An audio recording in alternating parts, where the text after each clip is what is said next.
अस्सलाम वालेकुम। I hope you are fine. तो आज का जो टॉपिक है वो है chapter number 10 movements of the earth. ये क्लास 4 की साइंस का टॉपिक है। बहुत ही एक जिसको कहें ना कॉम्प्लिकेटेड टॉपिक है ये। बहुत इम्पोर्टेंट पॉइंट्स है इसमें, इसलिए इसको थोड़ा सा आप जो है इसके नोट्स बनाते जाएं और इसको रिपीट करते रहें वक्त के साथ साथ। बहुत इम्पॉर्टेंट टॉपिक है, तो इसलिए मैं इसको 2 पार्ट्स में डिवाइड कर रही हूँ। इस वीडियो में आपको कोई एक्सरसाइज नहीं मिलेगी। हाँ, जो इसका पार्ट 2 होगा उसमें आपको उसके जो ट्रू फॉल्स हैं and fill in the blanks हैं वो आपको उसमें मिलेंगे। ठीक है जी। अब मैंने कुछ पॉइंट्स ऑलरेडी मैंने हाईलाइट कर दी हैं, बाकी कुछ अभी मैं करूँगी। तो सबसे पहले उन्होंने अर्थ की बात की है कि जो सोलर सिस्टम है उसमें 8 प्लैनेट्स हैं। तो जो अर्थ है बेसिकली वो 3rd नंबर पे आता है, वो 3rd प्लैनेट है ऑफ सोलर सिस्टम।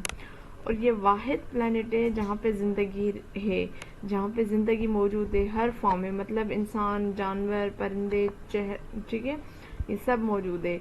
और ये ओनली प्लैनेट है जहाँ पे पानी तीनों फॉर्म्स मौजूद है। तीनों फॉर्म्स में मुराद सॉलिड में भी आपको पानी मिलेगा, लिक्विड में भी मिलेगा एंड गैस की फॉर्म में भी मिलेगा।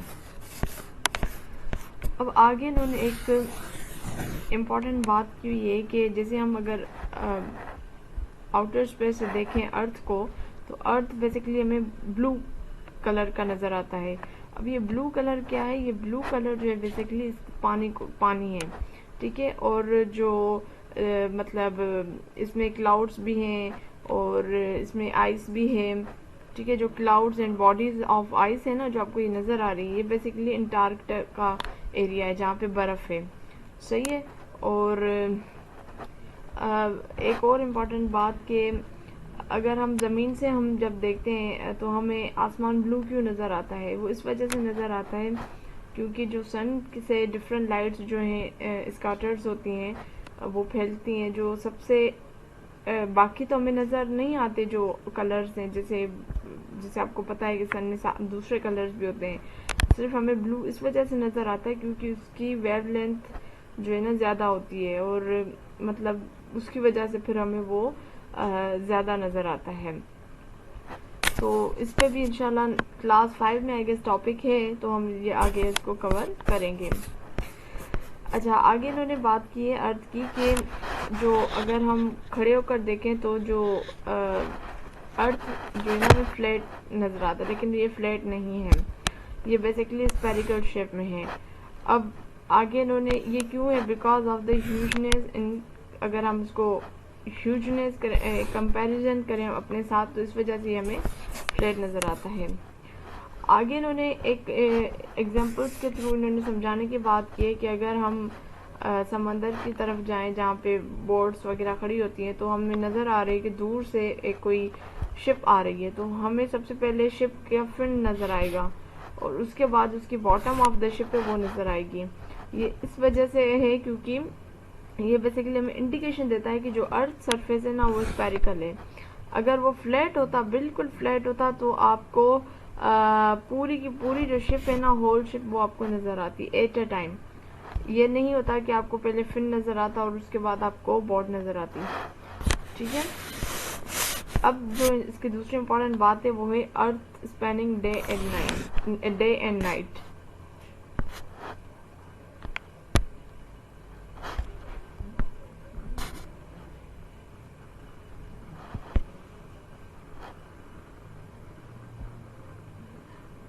अच्छा, अब ये जो टॉपिक है earth spinning and day and night, इसमें कुछ चीज़ें हैं वो अब हम डिस्कस करते हैं।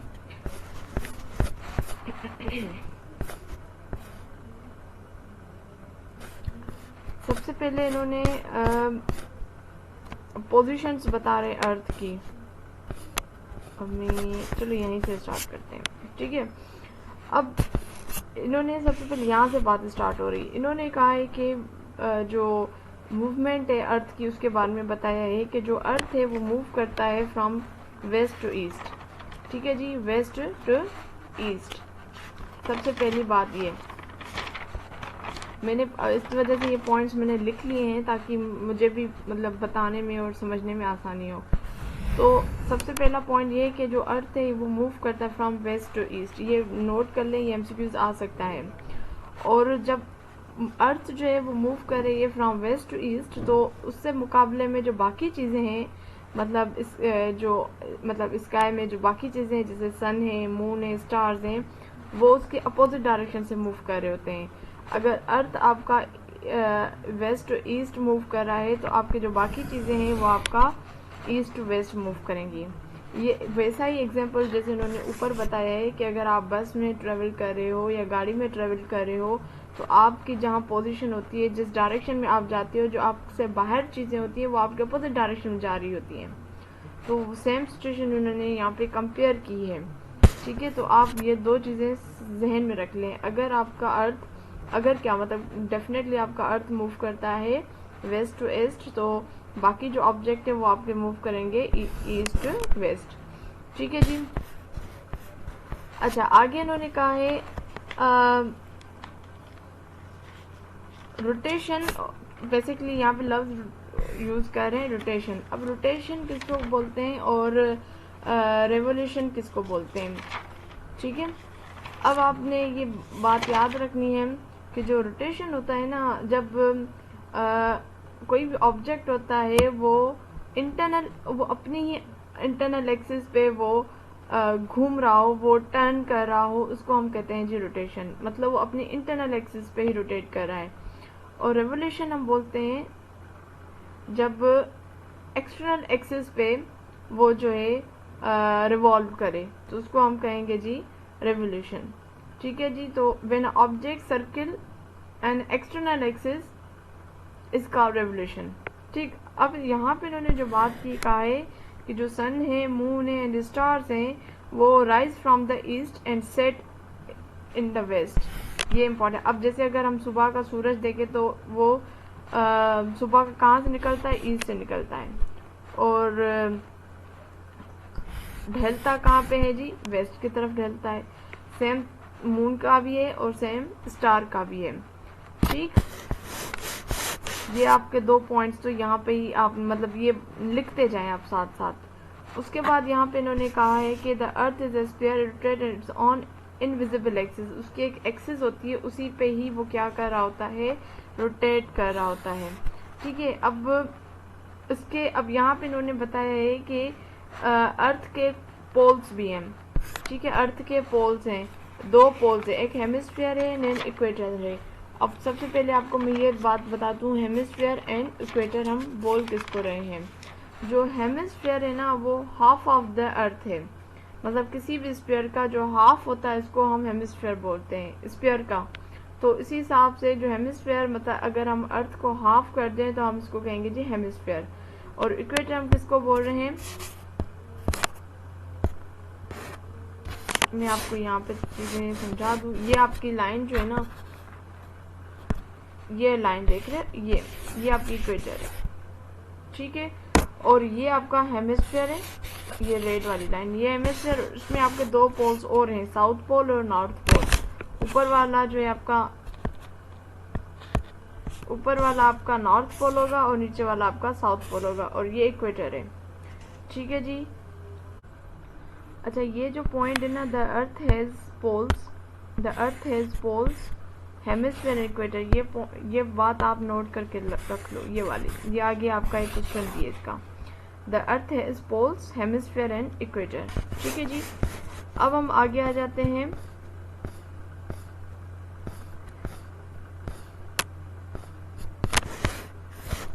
अच्छा, यहाँ पे ये वाली पिक्चर आप ध्यान में रख लें। अब ये तो एक्टिविटी है, अब हम यहाँ पे आ रहे हैं जी। अच्छा, अब आपका ये समझ लें कि आपकी अर्थ है और ये आपका सूरज है। यहाँ से इसकी क्या आ रही है? लाइट्स आ रही हैं। ठीक है जी। ये इसको हम चलो हाफ कर लेते कुछ। अब पहले तो इन्होंने कहा है कि the bright side goes into the darkness, the bright this is का rotation which is also known as the spinning of the earth. ये तो क्लियर है। ठीक है, अब जैसे जैसे अर्थ आपकी रोटेट करेगी या स्पेंड करेगी अपनी एक्सिस पे, जो पार्ट है अर्थ का वो move away from the sun, away from the sun, the other part of the earth become bright when our side of the earth has daytime, when people living on the other side have night time because sunrise not shining on it.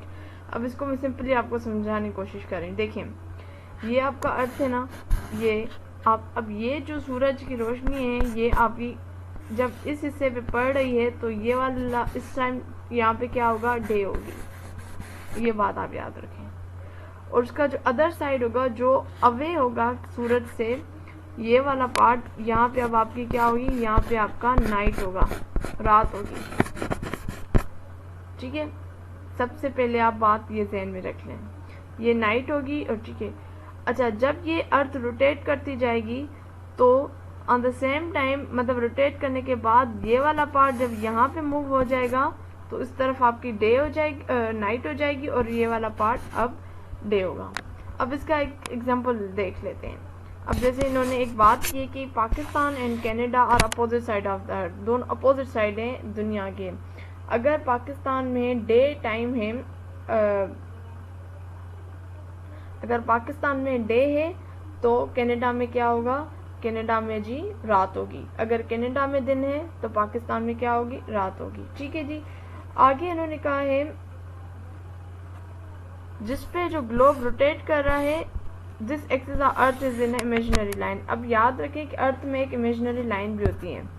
ठीक है, अब मैं आपके साथ वो कुछ चीज़ें जो हैं वो आपको शेयर करने लगी हूँ।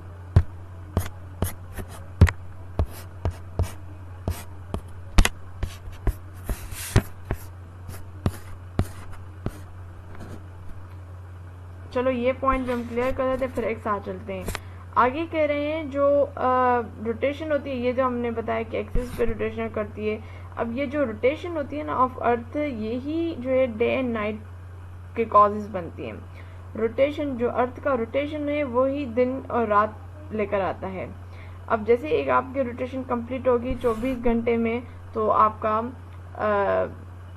1 रोटेशन आपकी कंप्लीट होगी, मतलब एक रोटेशन आपकी 24 घंटे में कंप्लीट हो रही है। ठीक है जी, और ये 24 घंटे आपका इक्वल होता है 1 डे की।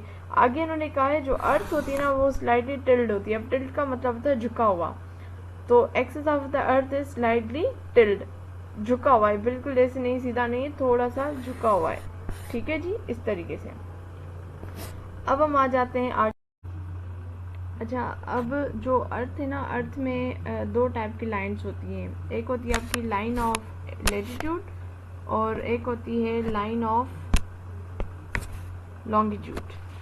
अब लाइन ऑफ लैटिट्यूड होती है ना वो आपकी जो लैटिट्यूड है आप इसको इस तरीके से जो हॉरिजॉन्टल लाइंस होती हैं, और लॉन्गिट्यूड आपके ऐसे वर्टिकल्स लाइन होती है, देख रहे हो ये बनी हुई है।